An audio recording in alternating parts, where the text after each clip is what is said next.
there's a history to my work, my understanding of biology. Way back, actually, in 1961, we published a number of papers that had nothing to do with biology, but had to do with the longitudinal course of longitudinal background to depression. And at that time, there'd been very little psychological work on depression, but it seemed to me that just talking to patients, working with patients, that in general they had some kind of childhood trauma, and they had some precipitating trauma just prior to getting depressed, and then they got depressed. And so we did a study, a retrospective study, in which we looked at severe depressives, moderate depressives, and then psychiatric non-depressed control. And we found, interestingly enough, that there were twice as many of the severe depressed patients had lost a parent than the national average for that age group. And actually, there was a lot of orphanhood parenthood, because the population that we saw at that time had parents who had been in World War I or had been in the epidemic following World War I, and then had lost their lives. So the first thing we did is we established that there was some kind of severe separation for the severely depressed patients. Then we wanted to see whether there was any kind of matching trauma that occurred prior to the depression. And indeed, one of my colleagues then did a study in which he showed that people who had separation trauma when they were children also had some kind of separation trauma prior to the depression. And so there was a congruency. So this was really quite an interesting finding, and we were quite happy with that.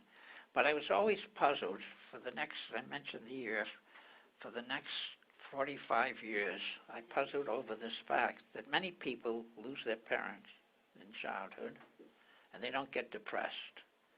And many people have severe separation, sometime during their adult life or adolescence, and they don't get depressed.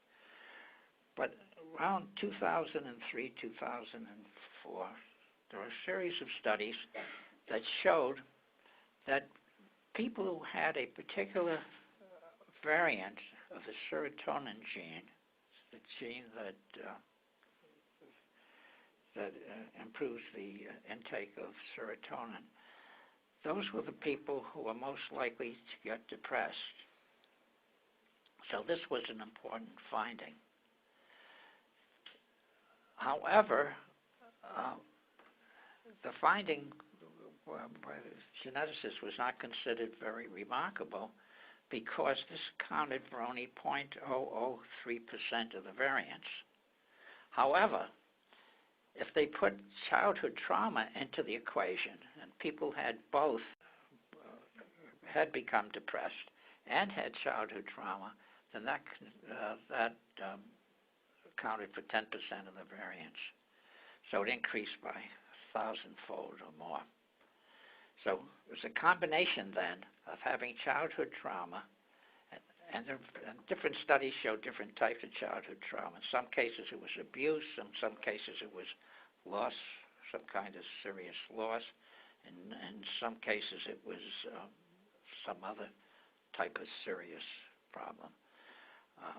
So each of the studies, though, did show a sensitivity that was imposed by the serotonin gene.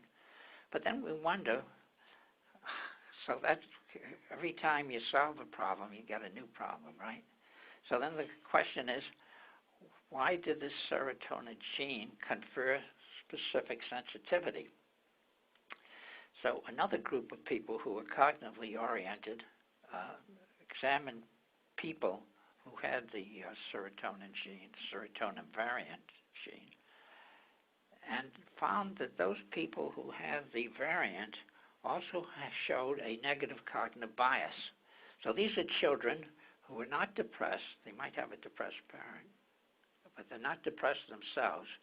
They have the serotonin gene and the serotonin variant, and they show this kind of negative bias.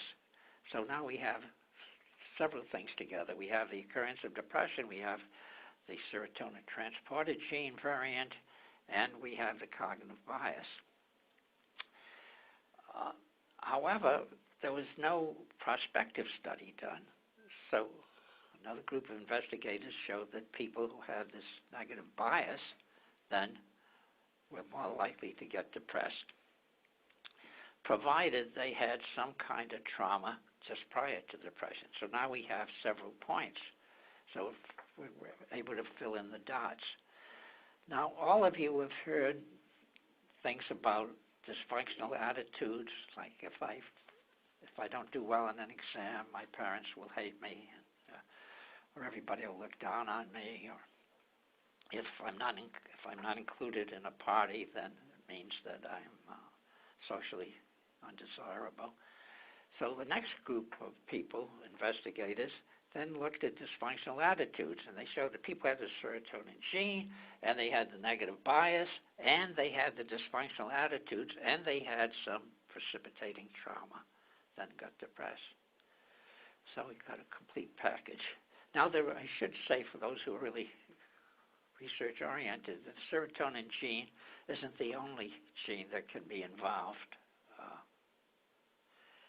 There are other genes. There are also protective genes.